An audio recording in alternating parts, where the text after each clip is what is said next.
रहीम। हमारा जो अगला टॉपिक है वो है डाइवर्जेंस।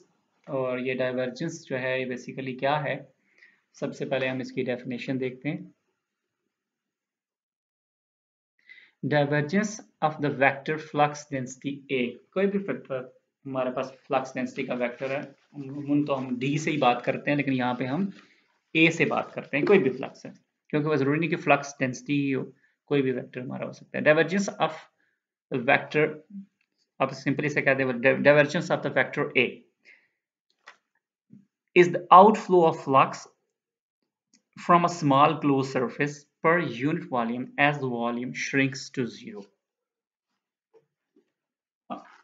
अब इसकी सादा तशरीह है, अगर किसी भी बहुत ही छोटे पॉइंट से फ्लक्स बाहर निकल रहा है, ठीक है, तो हम कहेंगे कि वहां पे डाइवर्जेंस जो है वो हैपन हो रही है। अब इसकी मैं एक आपको मिसाल एक वीडियो से दिखाता हूँ, फिर एंड पे सारी बातें इंशाल्लाह ये इकट्ठी हो जाएंगी। इस वीडियो को आप देखें, ये देखें पॉइंट्स हैं, ये पॉइंट्स क्या कर रहे हैं, ये सारे पॉइंट्स जो है वो एक पॉइंट को छोड़ रहे हैं, एक पॉइंट से सारी चीजें बाहर निकल रही हैं, यहां सारी चीजें एक पॉइंट पे जमा हो रही हैं।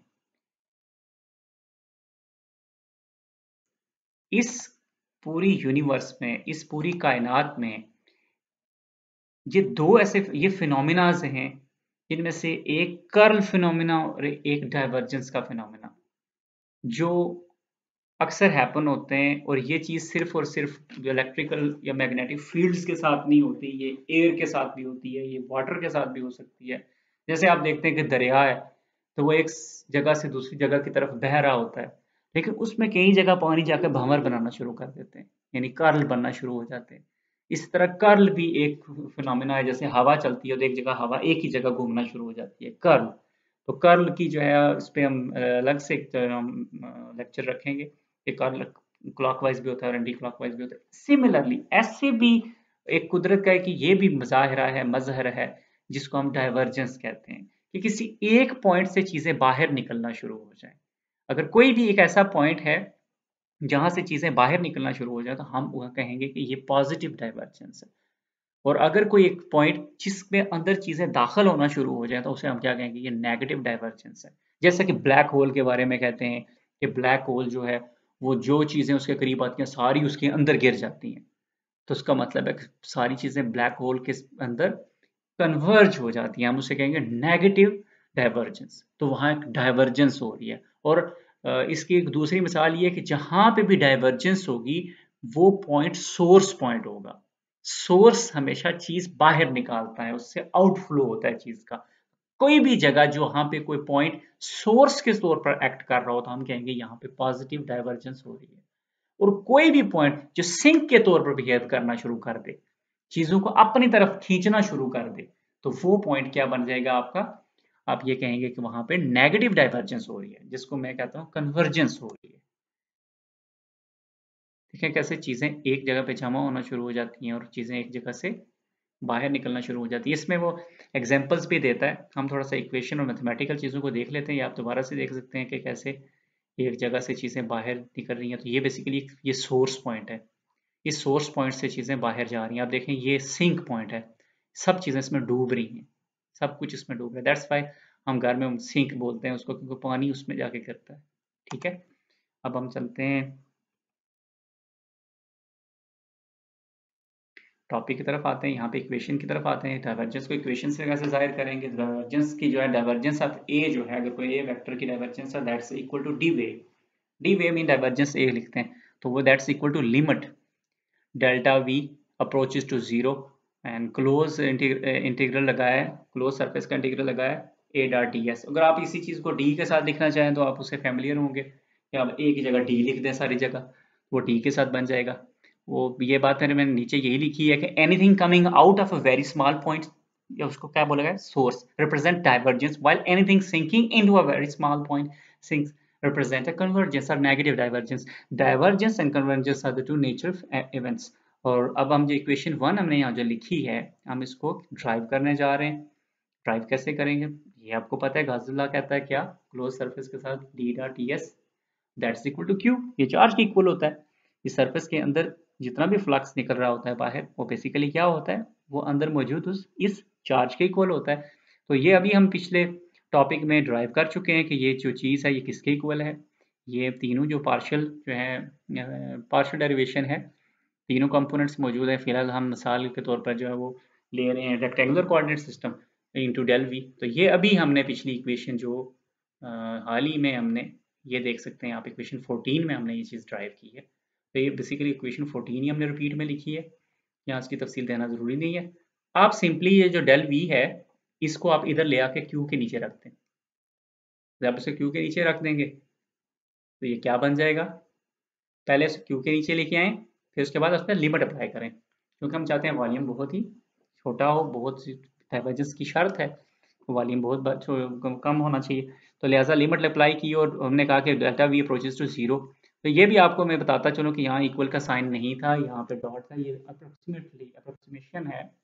और जब ये हमने इसको लिमिट लगा दी तो वॉल्यूम इतना छोटा कर दिया कि अप्रोक्सीमेशन जो है वो इक्वलिटी में रिप्लेस हो गई है। तो हमने क्या किया है कि लिमिट अप्लाई कर दिया दोनों में, ठीक है। तो हमें पता है कि जब Q और V के साथ लिमिट अप्लाई करते हैं तो Q क्या है, चार्ज पर वॉल्यूम।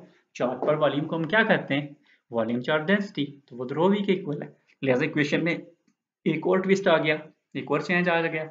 हम इस इक्वेशन को एक इक्वेशन 5 के अंदाज में भी लिख सकते हैं या फिर इक्वेशन 6 के अंदाज में भी लिख सकते हैं, क्योंकि इसके साथ जो डेल वी था वो इधर चला गया क्यू के नीचे। क्यू ओवर डेल वी क्या होता है, रो वी, तो हम इसकी जगह रो वी लिख दिया है। तो ये सारी इक्वेशन से बन सकती है, लेकिन हर इक्वेशन अपना एक मतलब देती है, हमें फिर अपने इस्तेमाल के मुताबिक उनको देखना है।